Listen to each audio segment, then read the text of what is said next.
આપણે પહેલા વિડીયોમાં બેંક, એની વ્યાખ્યા અને એના મુખ્ય કાર્યો, જેને આપણે કહેવાય હાર્દ કાર્યો, જે આપણે 4 શીખ્યા હતા.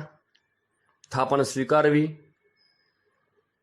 ધિરાણ કરવું, રોકાણ કરવું અને આંતર બેન્કિંગ વ્યવહાર કરવા. અને હવે શીખ્યા આપણે ગૌણ કાર્યો. પેલા 4 કાર્યો કરવા જ પડે તો જ બેંક ચાલે. એટલે હાર્દ કાર્યો, હૃદયના કાર્યો. જેમ માનવ શરીર હૃદયથી જીવે છે, એ ધબકતું હોય તો જ માણસ જીવે, એમ બેંકના આ હાર્દ કાર્યો ચાલતા રહે તો જ બેંક ચાલે. અને બાકીના ગૌણ કાર્યો, તો બેંકના બીજા કયા કાર્યો છે? તો ગૌણ કાર્યોમાં પહેલું કાર્ય છે ગ્રાહકોના નાણાકીય વ્યવહારો સંભાળવા. આ બધી વાતચીત મેં તમને વિડીયો 1માં કરી છે.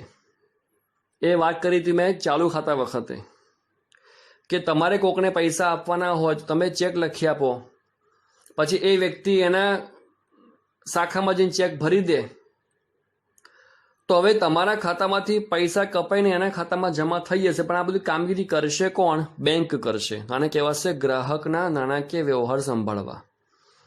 જેમ તમને કોઈ ચેક આપે અને તમે તમારી બેંકમાં ચેક ભરી દો, તો જેણે ચેક આપ્યો હોય એના ખાતામાંથી કપાઈને તમારા ખાતામાં પૈસા જમા થઈ જશે. આ કામગીરી બેંક કરે છે. તો જોખમ બધું બેંક ઉપાડે છે. આપણે માત્ર ચેકની હેરફેર કરવાની હોય છે, રોકડની હેરફેર આપણે કરવાની હોતી નથી. એટલે આપણે જોખમ ઓછું હોય છે. એ ઉપરાંત લાઇટ બિલ ભરવું, ફોનના બિલ ભરવા, વીમાનું પ્રીમિયમ ભરવું, આવા ઘણા બધા કામ જે હોય એ તમે બેંકમાં અરજી કરી રાખો કે આ તારીખે જ્યારે પણ બિલ જનરેટ થાય તો તમારે ડાયરેક્ટ મારા ખાતામાંથી એ પૈસા ત્યાં ભરી દેવા. તો જે તે તારીખે લાઇટ બિલ તમારું જનરેટ એટલે કે બને, એના બીજા કે ત્રીજા દિવસે તમારા ખાતામાંથી એટલા પૈસા કપાઈને લાઇટ બિલ ભરાઈ પણ જાય. તો બેંક આ તમારી એક સેવા તમને આપે છે, તમારું કામ કરે છે. આવા ઘણા બધા જે કાર્યો જે નિયમિત કરવાના હોય, તમે વ્યસ્ત હોવાને કારણે ન કરી શકતા હો, તો આપની અરજીને આધારે બેંક એ તમને કામ કરી આપે છે. આ બધા ઇન્સ્યોરન્સ કે લાઇટ બિલ આપને ભરી આપે છે તમારા ખાતામાંથી જ. અને એના માટે બેંક પોતાનો ખર્ચ, બેંક કમિશન પણ લેતી હોય છે. બીજું કાર્ય છે હુંડિયામણ ને લગતા વ્યવહાર કરવા. વિદેશી હુંડિયામણ, જેમ ભારતનું રૂપિયો છે, ક્યાંક ડોલર હોય, ક્યાંક પાઉન્ડ હોય, રૂબલ હોય, યેન હોય, ઘણા બધા હુંડિયામણ હોય છે. હવે તમારે વિદેશ વેપાર કરવો હોય તો સીધી વસ્તુ છે કે તમારે જે તે દેશમાં વેપાર કરવો હોય એ દેશનું હુંડિયામણ તમારી પાસે હોવું જોઈએ આપવા માટે, જો આપ વસ્તુ ખરીદતા હો તો. અને જો આપ વસ્તુ વેચતા હો તો તમને એ હુંડિયામણ મળશે.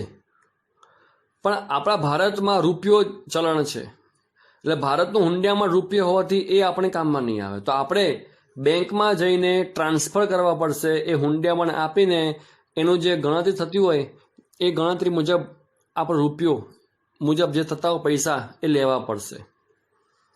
અને જો તમારે કોકને પૈસા આપવાના હોય તો સામે દેશમાં તો અલગ ચલણ હોય, અને તમારી પાસે રૂપિયો હોય, આપણા ભારતનું નાણું હોય, હુંડિયામણ હોય, તો બેંકમાં જઈને રૂપિયાના બદલામાં જે દેશમાં જે હુંડિયામણ આપવાનું હોય એ હુંડિયામણ બેંકમાં લેવું પડે, અને પછી આપણે એ આપીએ છીએ. ટૂંકમાં સામે હુંડિયામણ આપવું હોય તો પણ બેંકમાં ટ્રાન્સફર કરાવવું પડે, અને સામેથી હુંડિયામણ આવે તો પણ બેંકમાં ટ્રાન્સફર કરાવવું પડે, કે રૂપિયા આપીને એ હુંડિયામણ લેવું પડે. તો આ જે વ્યવહારો છે એ બેંક કરી આપે છે. ત્રીજું છે સાખપત્ર, જેને આપણે ઇંગ્લિશમાં એલસી કહીએ છીએ. પણ તમારું જે હોય છે લિવિંગ સર્ટિફિકેટ, એલસી એ નથી. આ છે letter of credit. Letter of credit એટલે સાખપત્ર.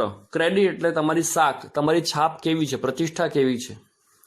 હવે આ મુદ્દો તમારે બીએમાં જ છેલ્લે આવશે વિદેશ વેપાર.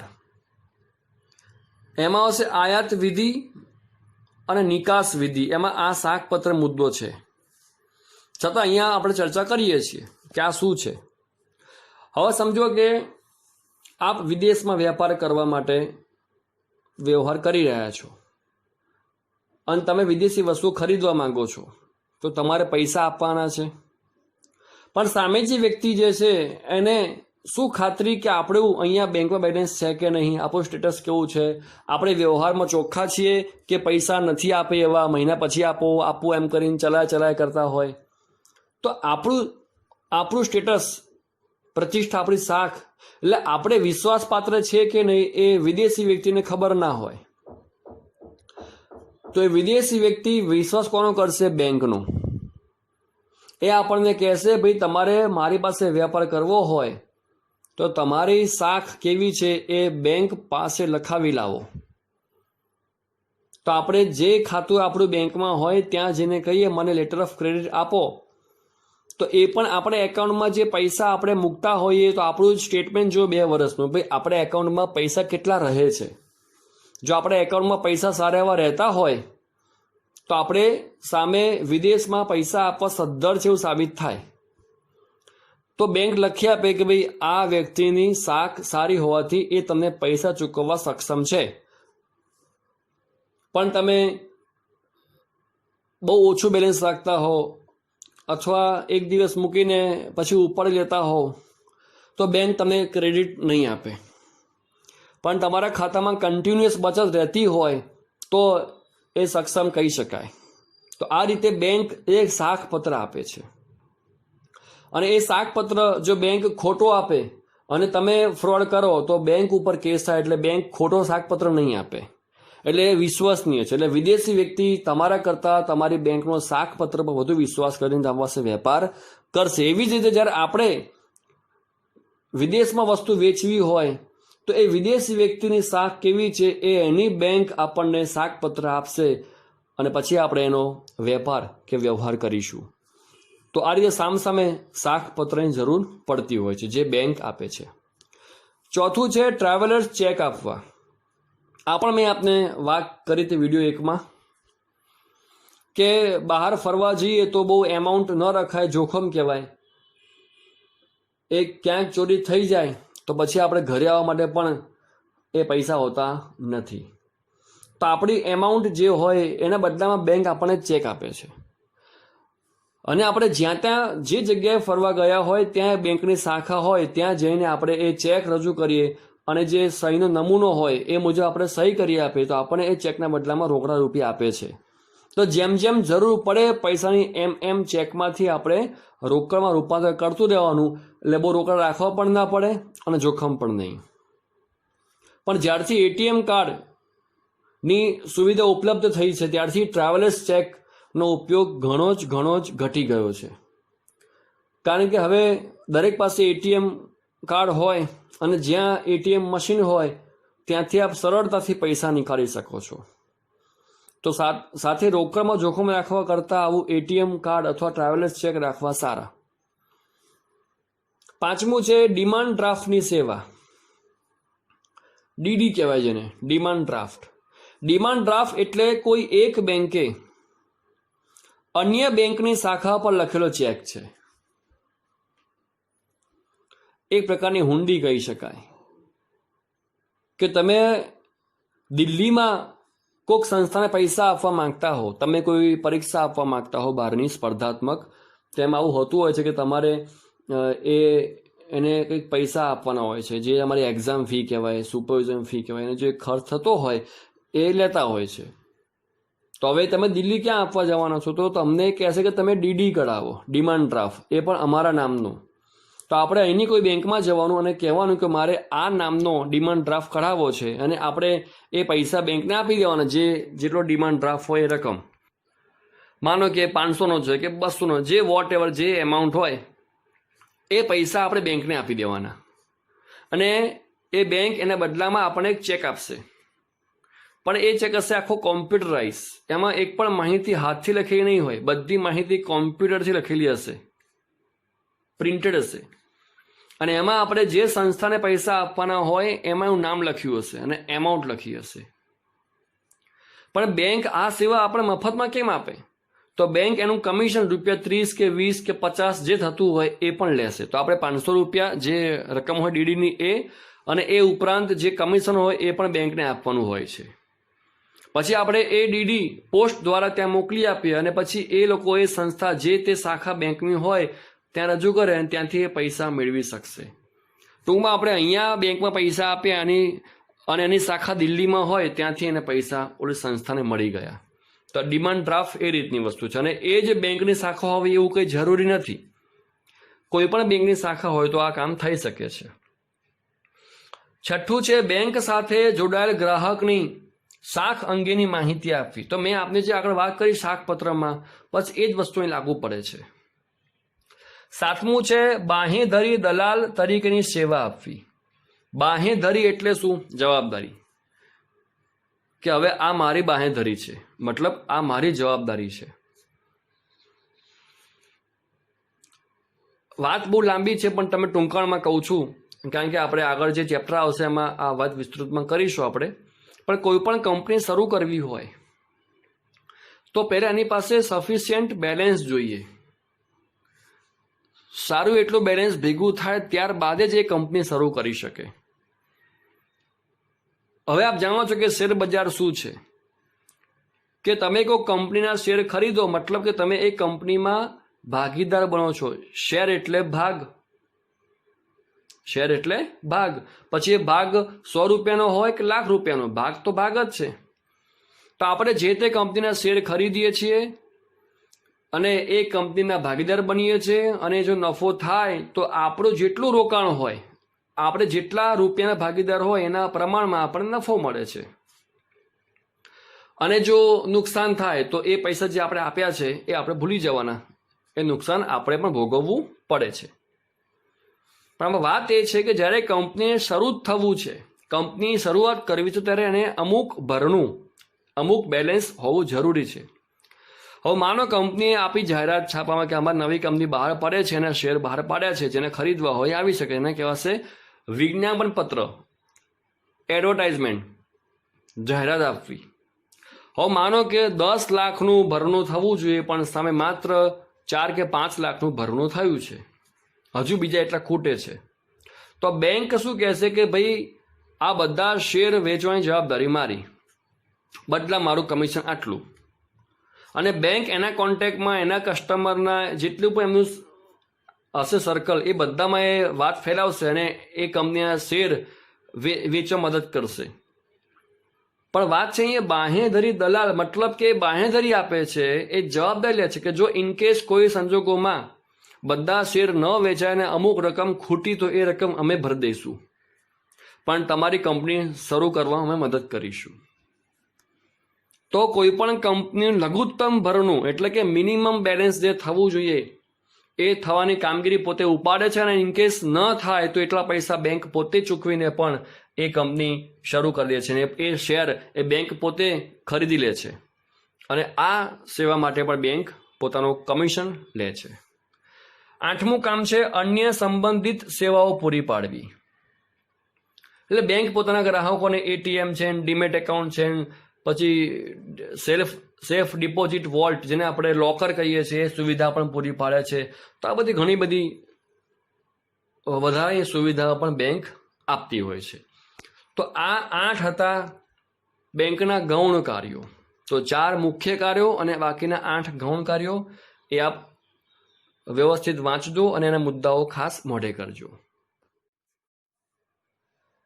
અને હવે છે બેંકના ખાતાના પ્રકારો, કે બેંકમાં આપણે ખાતું ખોલાવીએ. આ બધું યાદ કરો. મેં આપને શીખવાડ્યું હતું કે બેંકના હાર્દ કાર્યમાં પહેલું હતું થાપણ સ્વીકારવી, જેમાં 4 મુદ્દા હતા: બચત ખાતું, ચાલુ ખાતું, રિકરિંગ ખાતું અને બાંધી મદદનું ખાતું. એ 4 વસ્તુ મેં તમને ત્યારે જ સંપૂર્ણ વિસ્તારપૂર્વક સમજાવી હતી, એટલે હાલ એની કોઈ ચર્ચા કરવાની જરૂર નથી. એ દરેક ખાતામાં શું હોય છે એ મેં વિડીયો 1માં આપને વિસ્તૃત ચર્ચા કરી છે. હવે છે બેંકની સેવાઓ. તો સેવા એટલે હમણાં જે વાત કરી આપણે કે બેંકના ગૌણ કાર્યો કયા છે એમાં એ સેવા આવી જાય છે. જેમ કે પહેલો મુદ્દો છે ડ્રાફ્ટ ઇસ્યુ કરવા. મેં હાલ વાત કરી કે ડિમાન્ડ ડ્રાફ્ટ, ડીડી, તો એને કહેવાય ડ્રાફ્ટ ઇસ્યુ, એટલે ડ્રાફ્ટ બનાવી આપવા. તો એ પણ આપણે હાલ વાતચીત વિસ્તૃત કરી છે. બીજું છે બેન્કર્સ ચેક. તો આ બેન્કર્સ ચેક જે છે એને કહેવાય પે ઓર્ડર.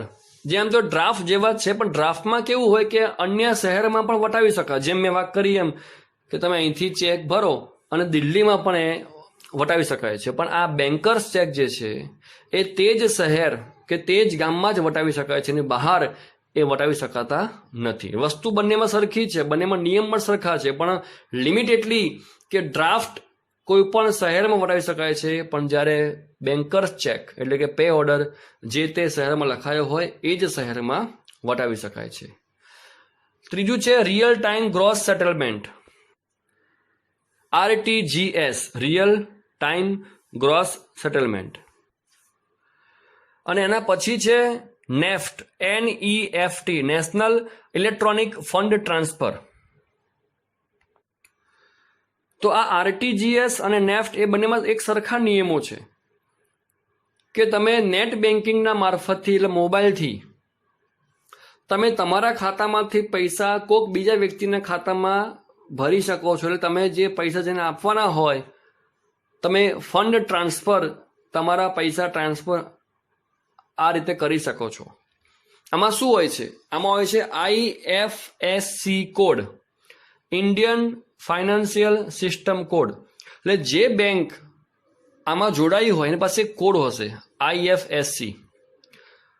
જો તમારા ઘરે પાસબુક તમને હાલ મળેવી હોય અથવા મમ્મી પપ્પા જ્યારે તમને આપે ત્યારે પાસબુકનું પહેલું પત્તું ચેક કરજો.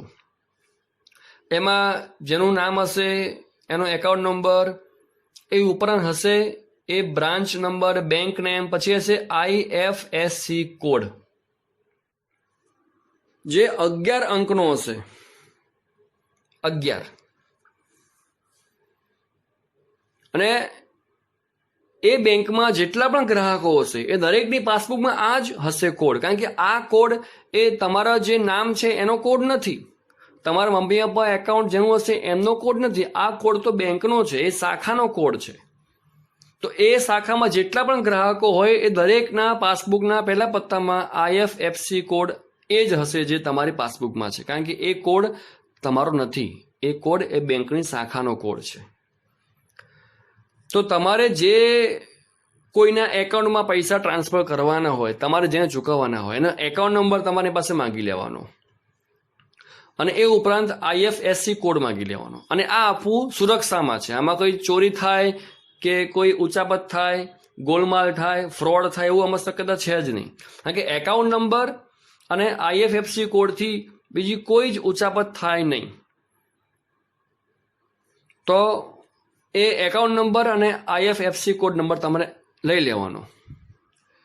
અને તમારા નેટ બેન્કિંગથી તમે એનો જે પાસવર્ડ તમારા મોબાઈલમાં હોય અને એ મોબાઈલનો પાસવર્ડ જે હોય એ તમારી જે બેંક હોય એને આપ્યો હશે. તમે ચેન્જ પણ કરી શકો છો. તો એ પાસવર્ડ નાખીને તમે એની એપ્લિકેશન ખોલો બેંકની, નેટ બેન્કિંગની. ત્યારબાદ એ વ્યક્તિનો એકાઉન્ટ નંબર નાખો, એનો IFSC કોડ નાખો, તો તમારા ખાતામાંથી એ પૈસા કપાઈને એના ખાતામાં ડાયરેક્ટ જમા થઈ જશે અને એ વ્યક્તિને મેસેજથી જાણ પણ થઈ શકે તમારા ખાતામાં આ વ્યક્તિએ આ એકાઉન્ટ નંબરથી આટલા જમા કરાવ્યા છે. તો સમય બચી જશે, કોઈ ચેકની ઝંઝટ નહીં અને એ લેખિત પુરાવો પણ રહેશે, તમારા મોબાઈલમાં પણ રહેશે, પાસબુક બાર પ્રિન્ટ કરાવો ત્યાં પણ એનો એક પુરાવો રહેશે. તો આ RTGS અને નેફ્ટ બંનેમાં સરખી કામગીરી છે. તો બંને અલગ નામ કેમ છે? તો બંનેમાં થોડા નિયમ અલગ છે. કે RTGSમાં તમે 2 લાખથી વધુ પૈસા આપવાના હોય તો ઉપયોગ કરી શકો અને નેફ્ટમાં 2 લાખથી ઓછા પૈસા આપવાના હોય ત્યાં તમે ઉપયોગ કરી શકો. એટલે ખાલી એમાઉન્ટનો ફરક છે, બાકી બંનેમાં તમારે સિસ્ટમ સરખી જ છે. એટલે એકાઉન્ટ નંબર અને IFSC કોડથી તમે કોઈ પણ વ્યક્તિના ખાતામાં પૈસા ટ્રાન્સફર કરી શકો છો. અને તમારે જો પૈસા લેવાના હોય તો તમારે તમારો IFSC કોડ અને એકાઉન્ટ નંબર આપવાનો હોય છે, તો તમારા ખાતામાં પણ એ જમા થઈ જાય છે. તો નેફ્ટ અને RTGS આ રીતની કામગીરી કરે છે. અને આપણે એકાઉન્ટમાં એક ચેપ્ટર પણ છે રોકડ મેળ, જેમાં તમારે આ નેફ્ટ અને RTGS એ શબ્દો તમને જોવા ત્યાં પણ મળશે. હવે આગળ છે બેંક ઓવરડ્રાફ્ટ. જેની વાતચીત મેં આપણે અગાઉ કરી હતી કે મારા ખાતામાં પડ્યા હોય 12,000, મને આપવાનો હોય 20,000, તો ₹8,000 બેંક પોતાના આપશે અને બદલામાં હું બેંકને પૈસા પાછા પણ આપીશ અને વ્યાજ પણ ચૂકવીશ. એને કહેશે બેંક ઓવરડ્રાફ્ટ. ખાતામાં જેટલા પૈસા જમા હોય એનાથી વધુ પૈસા ઉપાડવાની સગવડ. પણ કેશ ક્રેડિટ આપણે પણ વાત થઈ હતી કે બેંક ઓવરડ્રાફ્ટનો સમય ટૂંકો હોય છે, પરંતુ જ્યારે એ સમય નક્કી કરી દેવામાં આવે એ બની જાય કેશ ક્રેડિટ. એટલે ઓવરડ્રાફ્ટ અને કેશ ક્રેડિટમાં સરખા જ નિયમો છે, પણ ફરક એટલો છે કે ઓવરડ્રાફ્ટ ટૂંકા ગાળા માટે હોય અને એ સમયગાળો વધી જાય એને કહેવાય કેશ ક્રેડિટ. પછી લોન, તો એ પણ મેં વાત કરી હતી કે કોઈ પણ વ્યક્તિને આપણે વાત કરી હતી કે બેંકના હાર્દ કાર્યમાં બીજું કાર્ય કયું હતું? ધિરાણ કરવું. મેં એમાં વાત કરી હતી કે કોઈ પણ વ્યક્તિ લોન લેવા બેંકમાં આવે એને કહેવાશે બેંકે ધિરાણ કર્યું. તો એ વ્યક્તિને ઘરમાં ચલો મકાન ખરીદવું હોય અથવા મકાનમાં રિપેરિંગ કરવું હોય, ફર્નિચર કરાવવું હોય, કોઈ વાહન ખરીદવું હોય, બિઝનેસ માટે જોતા હોય પૈસા, આ કોઈ પણ કારણથી એ બેંક પાસે ધિરાણ લેવા જાય એટલે કે લોન લેવા જાય અને બેંક પણ એ વ્યક્તિ એ લોન પાછી ભરવા સક્ષમ છે કે નહીં એ ચેક કરશે. જો એ નોકરી કરતા હોય તો એની પગાર સ્લીપ માંગશે કે તમારે ખરેખર પગાર કેટલો છે લેખિતમાં બતાવો, અને તો નક્કી થાય કે તમે આટલા પગારમાંથી ઘરમાં આટલો ખર્ચ કરો, આટલી બચત કરો અને બાકીના હપ્તા ભરીને તમે મારી લોન પૂરી કરવા સક્ષમ છો કે નહીં એ ચકાસશે. અથવા કોઈ આપણી પાસે પ્રોપર્ટી હોય, જમીન હોય, કોઈ મોટો 2-3 મકાન હોય, કોઈ પણ આપણી પાસે પ્રોપર્ટી હોય તો એ બતાવીને પણ તમે એ લોન લઈ શકો છો. તો એના અમુક ટકાવારી હોય કે જેટલી મિલકત હોય એના અમુક ટકા એ બેંક લોન આપી શકે. એ દરેક બેંકના ક્રાઇટેરિયા જુદા જુદા હોય છે. આ રીતે એ લોન આપે છે અને શરત મુજબ દર મહિને અમુક હપ્તો હોય છે, એમાં વ્યાજ પણ સમાયેલું હોય છે. એ બધી માહિતી સ્ટાર્ટિંગમાં આપી દે છે, એ મુજબ પછી લોન પાછી આપવાની હોય છે. તો આ હતી બધી બેંકની સેવાઓ.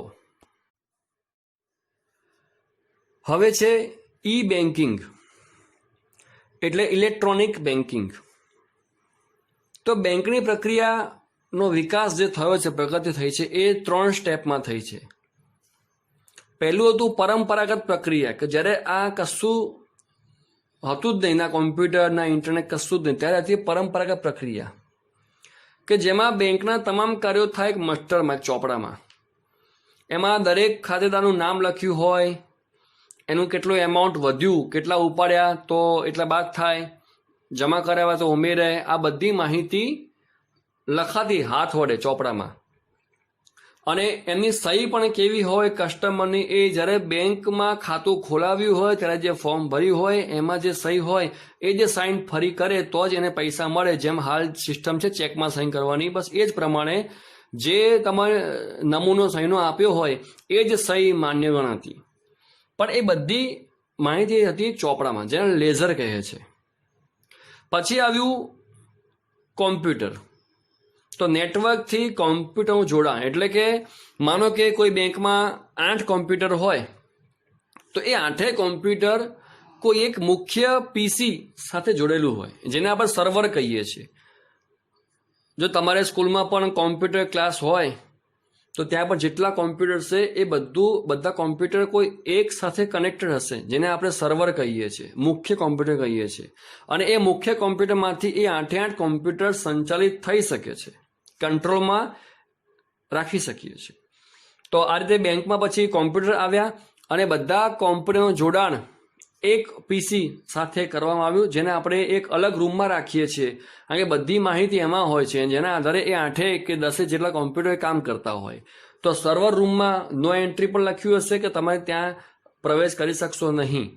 તો બેંકમાં આ રીતે એક સર્વર શરૂ કરવામાં આવ્યું, એટલે કામ બહુ સરળ અને ઝડપી બની ગયું. ત્યારબાદ આવ્યું ઇન્ટરનેટ. આ 3 સ્ટેપમાં બેંકના કાર્યો વિકાસ પામ્યા, પ્રગતિ પામ્યા.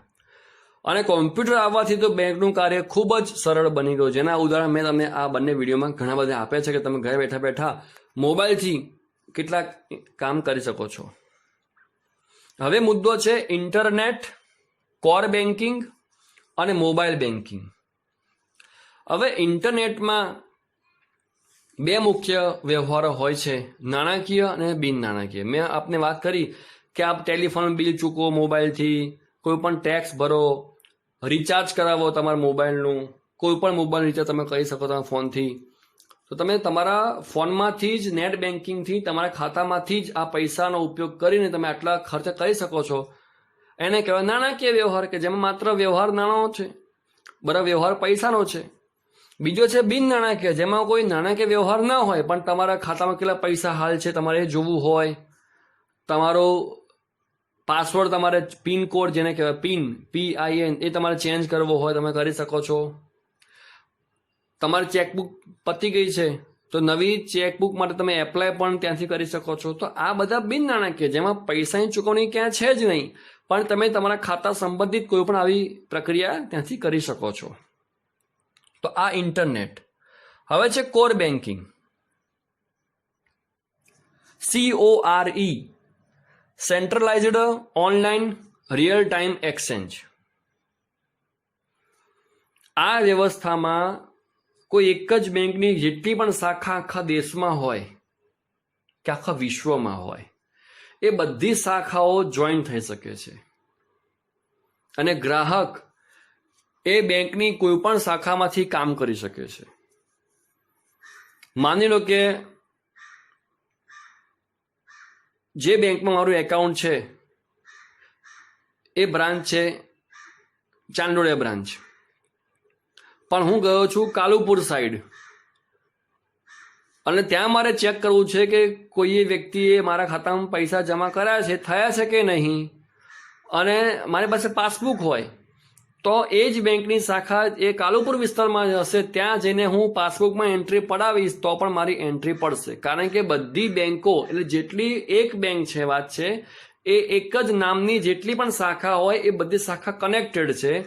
એટલે જેટલા પણ ગ્રાહકો છે એ દરેક ગ્રાહકની માહિતી દરેક બેંકમાં ઇન્ટરનેટના માધ્યમથી દરેક કોમ્પ્યુટરમાં હોય છે.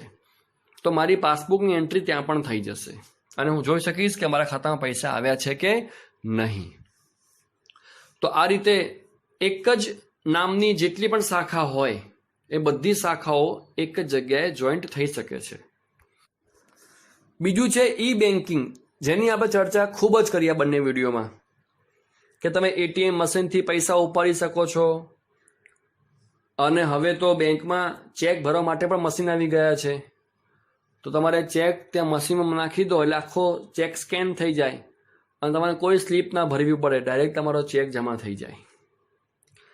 અને પૈસા ભરવા માટે પણ હવે એક મશીન આવી ગયું. જેમ ATMમાં પૈસા નીકળે છે એમ બીજું એવું મશીન જે પૈસા લે છે, કે તમારે લાઈનમાં ના ઊભું રહેવું હોય, તમે ત્યાંથી પણ એ મશીનમાં પૈસા જમા કરો અને તમારા ખાતામાં એ જમા થઈ જાય છે. આ બધું ઈ બેન્કિંગ છે. ત્રીજું છે મોબાઈલ બેન્કિંગ, જેની તો આપણે ઘણી જ ચર્ચા કરી કે આપ મોબાઈલમાં નેટ બેન્કિંગથી, પણ એના માટે તમારે પહેલાં બેંકમાં જવું પડે અને કહેવું પડે મારે મોબાઈલમાં નેટ બેન્કિંગ એટલે કે ઇન્ટરનેટ બેન્કિંગ સ્ટાર્ટ કરાવવું છે. તમને એનું એક ફોર્મ ભરાવશે અને એ ફોર્મમાં તમને એક ID આપશે અને આપશે પાસવર્ડ. ID અને પાસવર્ડ નાખો એટલે તમારું એ નેટ બેન્કિંગ સ્ટાર્ટ થઈ જાય છે. અને પણ તમારે એ પાસવર્ડ ચેન્જ કરતું રહેવાનું, કારણ કે હાલ ઇન્ટરનેટ પર ક્રાઇમ વધી ગયા છે, જેને આપણે સાયબર ક્રાઇમ કહીએ છીએ. તો તમે જ્યારે પણ કોઈ વ્યવહાર કરો છો તરત જ એનો પાસવર્ડ ચેન્જ કરી દો. ATMમાં પણ જ્યારે પણ તમે પૈસા ઉપાડવા જાઓ છો તરત જ એ જ વખતે પાસવર્ડ ચેન્જ કરો અને પછી જ એ કાર્ડ બહાર કાઢો. આ રીતે પાસવર્ડ ચેન્જ કરતા રહેવાથી તમારું ખાતું સલામત રહે છે. તો મોબાઈલ બેન્કિંગમાં તમારા મોબાઈલથી તમે, મેં કહ્યું એમ, નાણાકીય અને બિન નાણાકીય બંને વ્યવહારો કરી શકો છો. પૈસા ઉપાડવા કે પૈસા પ્રાપ્ત કરવા, કે ચેકબુકની એપ્લાય કરવી, ખાતુંનું સ્ટેટમેન્ટ જોવું, પિન ચેન્જ કરવો, ટેલિફોન બિલ ભરવા, લાઇટ બિલ ભરવા, ગેસ બિલ ભરવા, પ્રીમિયમ ભરવું, કોઈ પણનું મોબાઈલ રિચાર્જ કરવું, એ બધા કામ તમે મોબાઈલ બેન્કિંગથી કરી શકો છો. અને બીજું છે બેન્કિંગ સંબંધિત સેવાઓ, જેમાં ATM, ઓટોમેટેડ ટેલર મશીન, એ આપણે વાત થઈ એમ કે તમે કોઈ પણ ATM મશીનમાંથી તમે એ કાર્ડ નાખીને તમારો જે સિક્રેટ પિન હોય 4 અંકનો એ નાખીને તમે પૈસા ઉપાડી શકો છો. પણ મેં કહ્યું એમ કે તમારે પિન ચેન્જ કરતા રહેવાનું. બીજું છે ક્રેડિટ કાર્ડ. હવે એટીએમ કાર્ડ, ક્રેડિટ કાર્ડ અને ત્રીજું ડેબિટ કાર્ડ. આ ત્રણેય કાર્ડમાં વસ્તુ સરખી એ છે કે તમે એનો ઉપયોગ કરીને તમારું પેમેન્ટ કરી શકો છો. માનો તમે કોઈ મોલમાં ગયા ત્યાં તમે શોપિંગ કરી છે તો તમે તમારું ડેબિટ કાર્ડ, હવે તો એટીએમ કાર્ડ ને ડેબિટ કાર્ડ સરખું હોય છે. એટીએમ કાર્ડ કમ ડેબિટ કાર્ડ એટલે આ બંને સરખું છે. તમે ટેક્સમાં ભલે 3 અલગ વસ્તુ આપી છે પણ હવે અત્યારના જમાનામાં આ બે સરખું થઈ ગયું છે. એટીએમ ને ડેબિટ બે એક થઈ ગયા છે. બંને સેવા એક જ કાર્ડમાં મળે છે. તો એમાં શું હોય છે કે તમે એટીએમ મશીનમાંથી પણ પૈસા કાઢી શકો છો અને કોઈ મોલમાં ગયા હોય ત્યાં તમે શોપિંગ કરી તમે એ કાર્ડ ત્યાં આપો, પછી એના મશીનમાં કાર્ડ સ્વાઇપ કરે, તમે તમારો પાસવર્ડ નાખો અને તમારા ખાતામાંથી પૈસા કપાઈ જાય અને તમારું પેમેન્ટ થઈ જાય. તો ક્રેડિટ કાર્ડમાં એવું જ હોય છે. તો આ એટીએમ ડેબિટ હવે આપણે એક જ સમજીશું, ડેબિટ અને ક્રેડિટ આ બે સમજીશું કે એટીએમ અને ડેબિટ હવે એક જ છે. તો ડેબિટ કાર્ડમાં મેં કહ્યું એમ તમે તમારા ખાતામાંથી ડેબિટ એટલે કે ઉધાર કરી શકો છો, બાદ કરી શકો છો, પૈસા આપી શકો છો. પણ ક્રેડિટ કાર્ડમાં શું હોય છે કે ડેબિટ તમે ત્યાં પણ ક્રેડિટ કાર્ડથી પણ તમે તમારું પેમેન્ટ કરી શકો છો. પણ બંનેમાં ફરક એ છે કે તમારા ખાતામાં પડ્યા હોય 20,000 તો ડેબિટ કાર્ડથી તમે જેટલા પૈસા ખાતામાં પડ્યા હોય એટલા જ ચૂકવી શકો. જ્યારે ક્રેડિટ કાર્ડમાં ખાતામાં પડ્યા હોય 20,000 પણ તમારે ફોન લેવો છે 25,000નો તો તમે ક્રેડિટ કાર્ડથી એ પણ કરી શકો છો. તો બીજા 5,000 એક્સ્ટ્રા બેંક એ પોતે આપશે, જે શીખ્યા આપણે ઓવરડ્રાફ્ટમાં. બસ એ જ ફેસિલિટી તમને અહીં મળે છે. તો ક્રેડિટ કાર્ડમાં તમારા ખાતામાં પૈસા જમા હોય કે ના હોય તમે એનાથી પેમેન્ટ કરી શકો છો. અંદર મહિને કે જે તમે સમયગાળો હોય એમાં હિસાબ થાય અને જે તમે કુલ ચૂકવણી કરી હોય એ બધા પૈસા તમારે એ બેંકમાં જઈને જમા કરાવવાના હોય છે. આનો ફાયદો એ કે તમે ક્યાંક ગયા હોય ને તમે વસ્તુ પસંદ પડી હોય અને એ તમે વસ્તુ લઈ લેવી હોય તો ક્રેડિટ કાર્ડ હોય તો તમારા ખાતામાં પૈસા ના હોય તો પણ તમે એની ચૂકવણી કરી શકો છો. તો ડેબિટ કાર્ડમાં જેટલા એમાઉન્ટ હોય બેંકમાં એટલા જ તમે ચૂકવી શકો છો અને ક્રેડિટ કાર્ડમાં પૈસા ગમે એટલા તમે ચૂકવવા હોય એ ચૂકવી શકો છો અને વધારાના પૈસા જે બેંક આપે તમારા વતી તમે એ બેંકને પાછા આપવાના હોય છે. તો અહીંયા આપણું આ ચેપ્ટર પૂરું થાય છે અને આપણે કોમર્સના વિદ્યાર્થી હોવાથી જેટલી પણ શક્ય હોય પ્રેક્ટિકલ જ્ઞાન એ મેં આપને આ 2 વિડીયોમાં આપવાનો પ્રયત્ન કર્યો છે. છતાં પણ તમે ઘરે પણ જો તમારા પપ્પા યુઝ કરતા હોય નેટ બેન્કિંગ તો એમાં પણ થોડી માહિતી પ્રાપ્ત કરજો. કારણ કે પુસ્તકીય જ્ઞાન અને પ્રેક્ટિકલ જ્ઞાન બંને અલગ વસ્તુ હોય છે. અહીં બેઠા બેઠા ચેકના પ્રકાર ભણવા એ અલગ વસ્તુ છે અને ખરેખર કોઈ ચેક બેંકમાં ભરવા જવો એ બીજી વસ્તુ છે. તો હાલ તો ક્યાંય બહાર જવાનું યોગ્ય છે જ નહીં, ઘરમાં જ રહેવાનું છે. પણ ઘરે બેઠા બેઠા તમારે પાસબુક ચેક કરો, એમાં મેં કીધું એમ એક કોડ જુઓ, નેટ બેન્કિંગમાં શું સુવિધા છે, એટીએમ કાર્ડ કેવું હોય, ડેબિટ કાર્ડ કેવું હોય, ક્રેડિટ કાર્ડ કેવું હોય. ચેક એક જ છે, ચેક એક જ હોય પણ એમાં લખવાના પ્રકાર જુદા જુદા હોય. બેરર ચેક હોય, ઓર્ડર ચેક હોય, account pay cross order check હોય. આ બધી માહિતી તમે પપ્પા કે મમ્મીને પૂછો, જે તે યુઝ કરતા હોય એ પણ આપને આપી શકે છે. જો પ્રત્યક્ષ આપણે જ્યારે પણ મળીશું ત્યારે હું આપને ચોક્કસ એ બધું બતાવીશ. ત્યાં સુધી આપ આ રીતે ઘરે ભણતા રહેજો. આવજો.